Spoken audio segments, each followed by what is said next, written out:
if I had to say, I'd say I come from a family of 8 people. 7 of us had serious drinking problems. 2 of them are dead from alcoholism. Owen Flanagan is a philosophy professor at Duke University. He spent 30 years of his life with an on-again, off-again addiction to alcohol and prescription drugs. Owen took his first drink at 13. And I remember distinctly, I had this friend, Johnny Estenfeld was his name. I've tried to track him down, and I have never been able to. And then one day, he introduced me to his father's Hart cider. I took like half a drink of it, and I remember walking home that day. It was a mile and a half back to my house, and it was October, and the leaves were falling. And I remember looking at the world, and it felt entirely different. I felt safe. I felt not scared. I didn't know before that I had ever felt scared. I was just kind of a quiet, shy, vaguely intellectual kid. But I felt relief from that fear. And I remember that. That's just what they call, that flashbulb kind of memory where you just can't get it out of your head. And so that was the beginning of that was the first drink I had. I probably didn't have another one until 3, 4, 5 years later.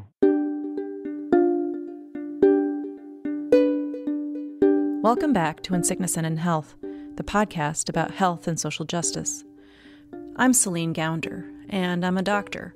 I've worked all over the country, from the coasts to Appalachia to the rural Southwest, wherever I see a need. In Season 2 of In Sickness and in Health, we're going to talk about the opioid overdose epidemic. Life expectancy in the United States has dropped for the second year in a row, due mainly to drug overdoses, while the life expectancy in other developed countries continues to rise.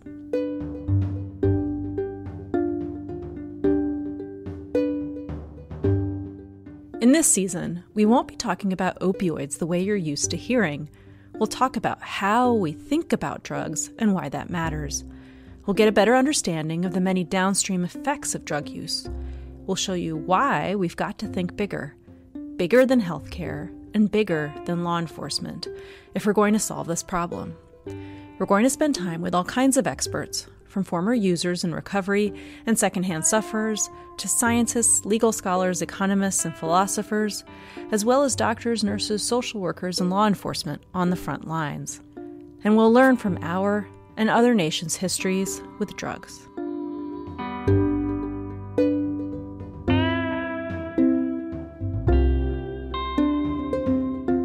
Before we can effectively address this crisis, we need to understand what we're talking about, get our definitions and terms straight. It's hard to come together to come up with solutions when we don't have a common understanding of the problem. What is addiction anyway?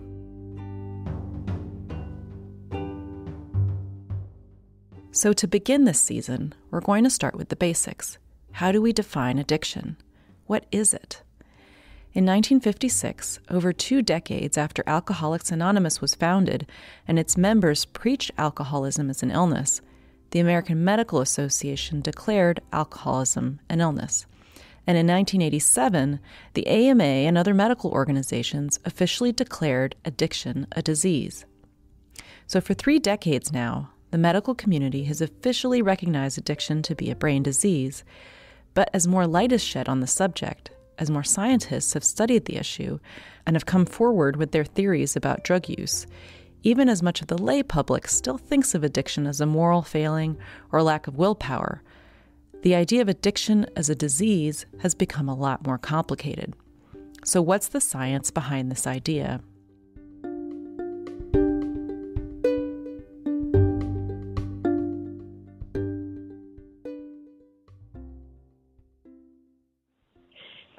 There are many pathways that are actually affected in addiction. Initially, we had thought that it was just the limbic reward systems that was affected by drugs, and that produced addiction. Dr. Nora Volkow is the director of the National Institute on Drug Abuse. She's one of the nation's top experts on drug addiction. Much of her team's research focuses on dopamine release and receptors. This is what neuroscientists call the brain's pleasure center, and it behaves differently in people with addiction. Nora and her team found that people with addiction have a weaker pleasure response when exposed to the drug, or to the everyday things they would have found rewarding, that the pleasure center of the brain didn't function right in the midst of addiction, and it didn't just revert back to normal when someone stopped using a drug. But as we started to perform brain imaging studies in people that were actually addicted to the drugs, what emerged very rapidly is that there were several areas that were not functioning properly that actually were distinct from that in people that were non-addicted. But the pleasure center isn't the only part of the brain that's affected by addiction. The part of the brain that manages the stress response doesn't work right either. It magnifies stressful stimuli, so the pull of positive experiences can be overcome by the push of negative ones, which is why for someone with addiction, using drugs is about escaping pain, not about getting high. The emotional scales are tipped strongly in one direction. It's also evident that as people continue to take drugs and as they become more chronic, the emotional circuitry of the brain becomes hypersensitized to stress and to negative moods, such that in a case of a person that's addicted, when they are no longer intoxicated, when they are not intoxicated, their mood is very negative. They are very irritable, they are anxious, they cannot tolerate frustration. And this actually, in many instances, is a very major cause of relapse because the person is trying to feel better. They feel awful without the drug. So and you've heard this, we've all heard this. The person no longer takes the drug to feel high. They take the drug to feel better. And this is a transition that happens as the individual passes from taking the drug on occasional periods to becoming addicted and taking it in a compulsive fashion. But a thinking person should be able to override these feelings, to know the difference between right and wrong, right? Except that the part of the brain that helps weigh options, make decisions, and regulate emotions and impulses is also impaired by addiction. Still, that doesn't mean people truly become slaves to addiction. Well, they have a profound disruption of the neurocircuitry that allows us to self-regulate and to control our impulses. Now, the question is it completely lost? And the answer, no. And again, when you speak about damage to these areas, is actually there is a severity component to it. So we can speak about the brakes of a car, right, that allow you to basically stop when you want to do it. Well, if you don't have any brakes, you're not going to be able to stop no matter what. But if your brakes are not functioning properly, they may still allow you to brake under certain circumstances. And what you do in those occasions, if you know your brakes are not good, is to drive carefully and to avoid dangerous situations. And so that's actually a very good metaphor for the person that's addicted, because under certain circumstances, they can still exert some level of control. But if you place them in an environment where there are stressors or they are surrounded by cues that remind them of the drug, they will not be able to exert control. So addiction isn't just a disease of the brain. The interplay between the brain and the environment is a key part of the story. We know intuitively that someone in recovery from substance abuse is more likely to relapse if they're around people they used to use with, or if they're under certain kinds of stress or in certain situations, what we call triggers. And just like drugs, life stressors can also interfere with the brain's signaling pathways, making it harder to weigh consequences, much like drugs do.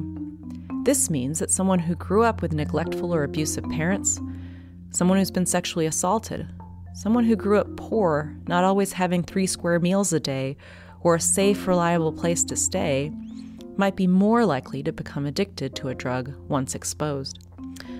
Nora says people who've suffered traumatic stress might have trouble saying no to what feels good.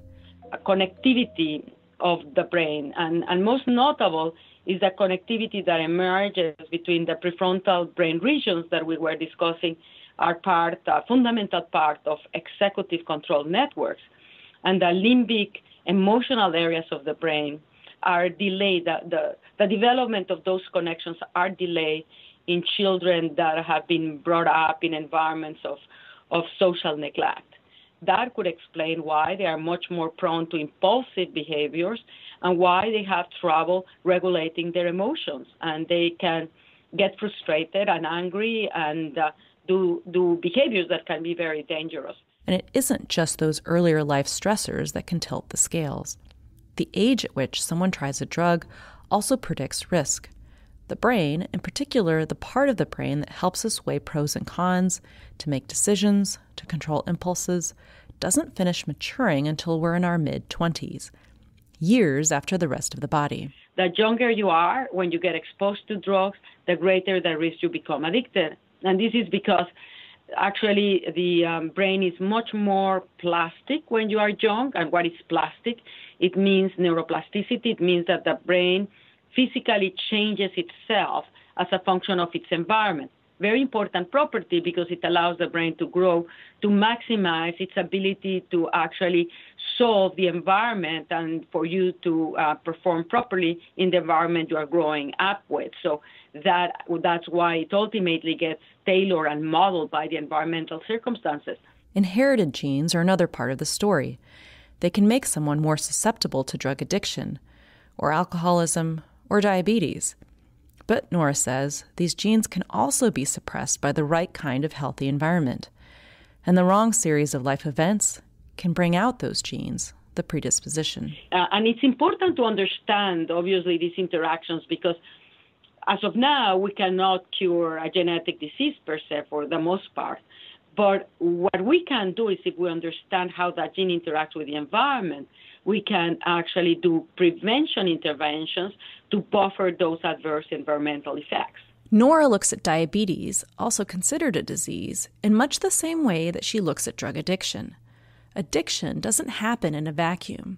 It isn't just between the user and the drug. And using a drug doesn't give you addiction, any more than drinking a beer gives you alcoholism or eating sweets gives you diabetes. In fact, the vast majority of people, about 90%, who try or use drugs don't become addicted, which raises the question, what's different about people who succumb to addiction before they ever even try a drug? And what might this mean for the diagnosis and treatment of addiction? All my friends from college, we drank. And only some of us got hooked. And we certainly didn't do it, as we say, on purpose. We didn't go into it, but something about our own individual biochemistry and cultural availability of, in my case, alcohol, but also benzos, which doctors gave me, made it available to me. So I just don't think there's, people just don't choose, to become either problems for themselves or problems for society. Owen Flanagan never used opioids, but as a philosopher who spent decades struggling with substance abuse, he has a unique perspective on moral psychology and addiction. The question of choice can be important when we talk about opioid addiction. Owen made some bad choices, but there were also contributing factors that increased his risk of becoming addicted to alcohol, while his friends didn't. I was raised in a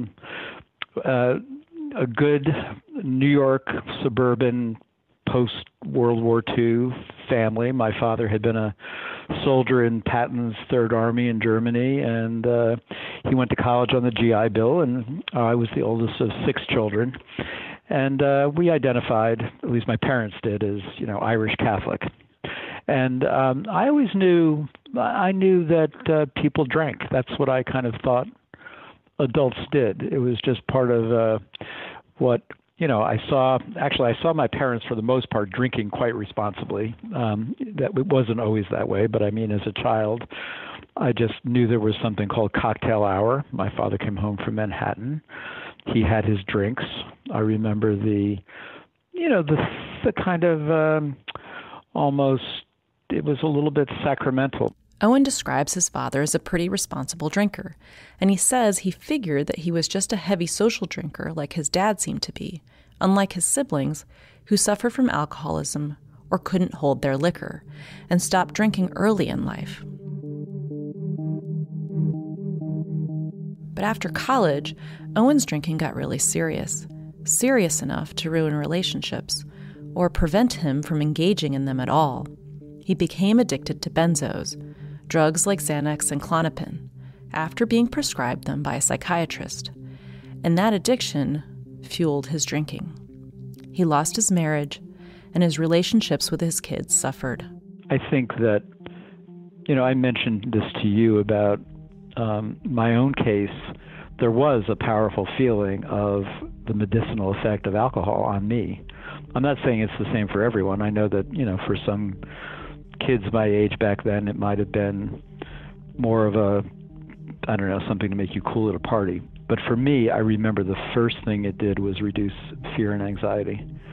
And it worked that way for me for a long time. So I take it that opiates have something like the same mind-numbing, when they become cheap and available and they have pharmaceutical effects that are pleasant or needed or wanted because life is bad, I think it's a recipe for disaster.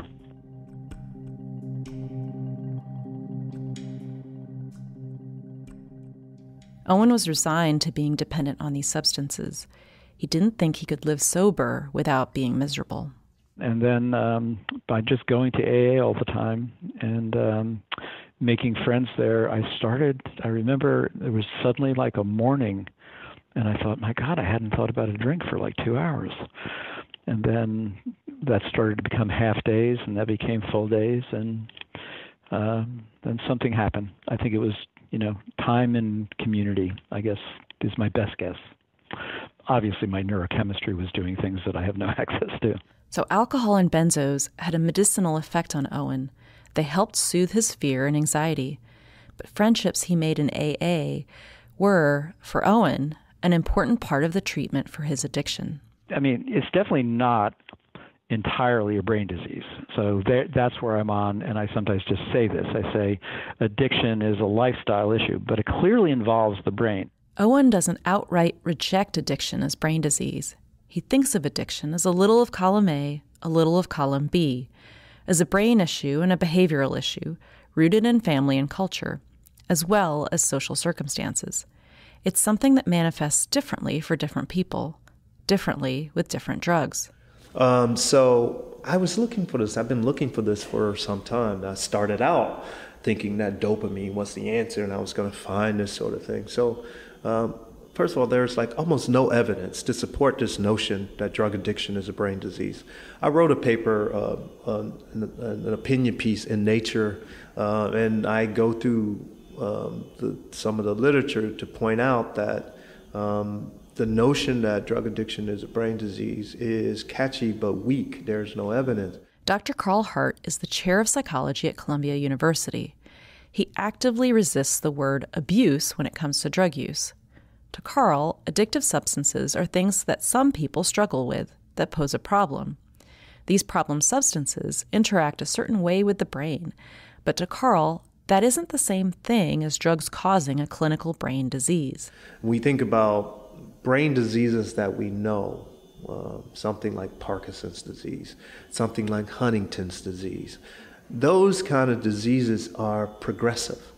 And usually, unfortunately, the person will die from the symptoms related to that disease. Drug addiction is nowhere near that. Oftentimes, the person gets better without any treatment. You certainly can't see in somebody's brain. You can't differentiate a brain of someone who's a drug addict versus someone, drug addiction being defined by the DSM. You can't differentiate somebody's brain who's a drug addict from somebody who's not. You can't do it. I mean, the thing that we know is that drugs, this is true, have neurobiological effects. Like there are specific effects on specific neurons. That's true.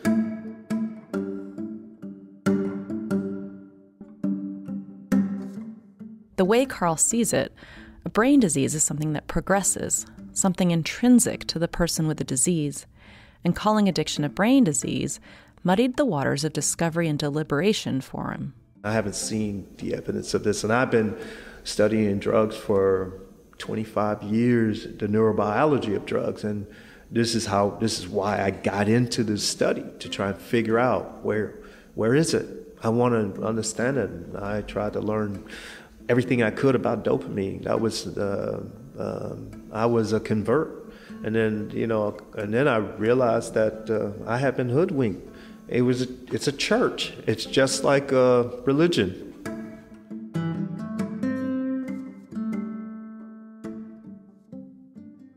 Carl means he was hoodwinked by popular thought, by the insistence that addiction is indeed a disease, and one linked inextricably to the dopamine signaling pathways in the brain. But somehow we have, largely because of funding and political reasons, we've convinced the public drug addiction is a brain disease. Therefore, we are a legitimate science. We have hard evidence. So please increase our budgets here at the National Institute on Drug Abuse, for example. That's one of the major drivers that's pushing this sort of brain disease model of drug addiction. But when you ask people to show you the evidence, now that's a whole different story. Though Carl resists the notion that addiction is a brain disease, he readily acknowledges it's something some people are more likely to fall victim to. His concern is with the classification of addiction as a disease, as a medical problem, which might distract clinicians, scientists, and policymakers from addressing the real underlying drivers of addiction. The way Carl explains it, addiction isn't a brain problem, an individual problem. It's a social problem, a societal problem.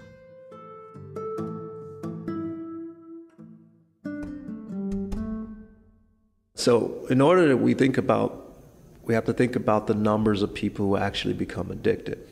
Earlier we talked about the relatively low proportion of people who use these drugs who become addicted. So the vast majority of people who use any drug don't become addicted. And so now we're left with this group who are addicted. So what's going on with them? One of the things that we know then, since the vast majority don't become addicted, we know it's not the drug itself. So we can't blame the drug. So now we have to look at those people and see what's going on in those people's lives. So when we think about heroin addiction, for example, one of the things that we know from recent studies is that you're more likely to be addicted if you are relatively young, male, white, living in rural America, jobless, or underemployed, and no health insurance. We know that, right? That's a fact. Okay, so you look at that situation, you be like, fuck, if that's me. To Carl, framing addiction as a brain disease sidesteps, maybe even oversimplifies, the real drivers of this problem. Some well-meaning people might think that framing addiction as a brain disease will help reduce stigma and make it easier for people to get treatment. But it isn't just the framing of addiction in terms of moral failing that can be stigmatizing. Diseases are also stigmatized when they're hard to treat, when the situation feels hopeless, much as it did in the case of cancer just a few decades ago.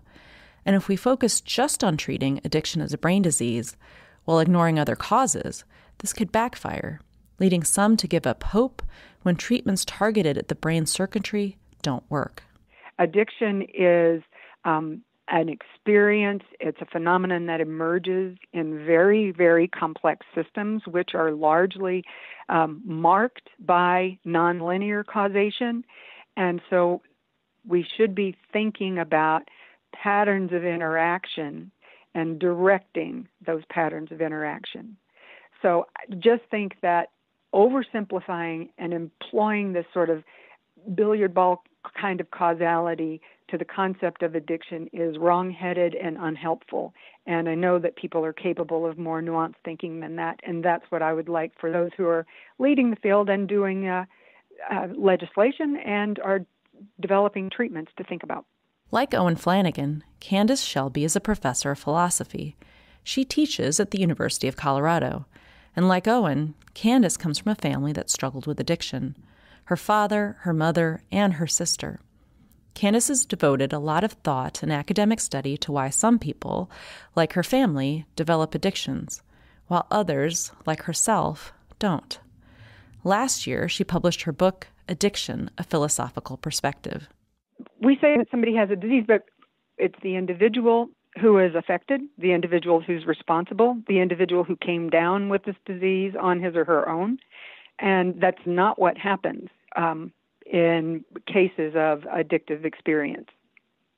The language of brain disease is just unfortunate because it suggests something that comes on of its own accord, that it has its own path, that it is some sort of entity that can be treated with medical treatment. But what if this framing of moral failing versus brain disease is a false dichotomy? Is there another way to think about the problem? We're a highly individualistic society, but does that individualism limit our understanding? The approaches to dealing with the problem of addiction are very much like the approaches to dealing with the problem of poverty and lack of education. These approaches have to be multi-pronged and ideally, ultimately, society-wide. So one feature of complex dynamic systems is that there are lever points in these systems. And these lever points are places at which small inputs can have tremendous differences in output. And because human beings are unique, I don't think that there is an answer to the problem of addiction.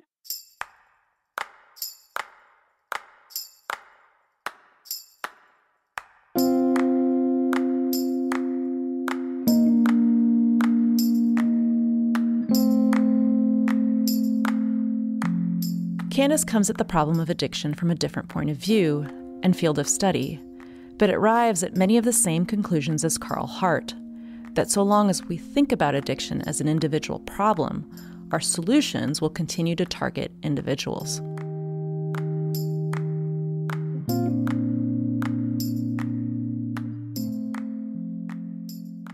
Though addiction as brain disease was a hard-won designation in the medical community, perhaps the real question is, how has calling addiction a brain disease helped prevent and treat addiction?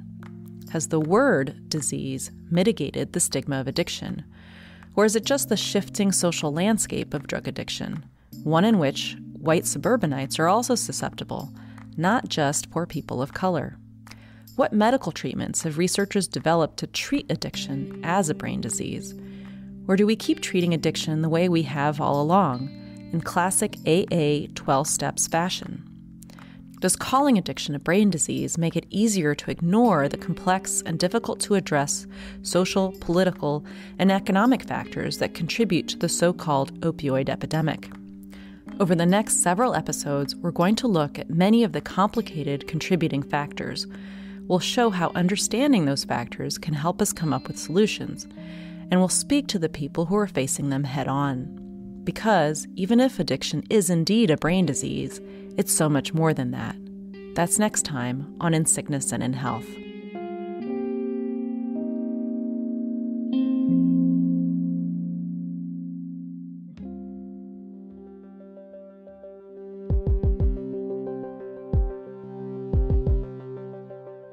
Today's episode of In Sickness and in Health was produced by Hannah McCarthy and me. Our theme music is by Alan Vest. You can learn more about this podcast and how to engage with us on social media at insicknessandinhealthpodcast.com. That's insicknessandinhealthpodcast.com. If you or a loved one needs help, you can reach out anonymously and confidentially to SAMHSA's national helpline at 800-662-HELP. That's 800-662-4357. SAMHSA stands for Substance Abuse and Mental Health Services Administration. You can also find information online at findtreatment.samhsa.gov. That's findtreatment.samhsa.gov. I'm Dr. Céline Gounder. This is In Sickness and in Health.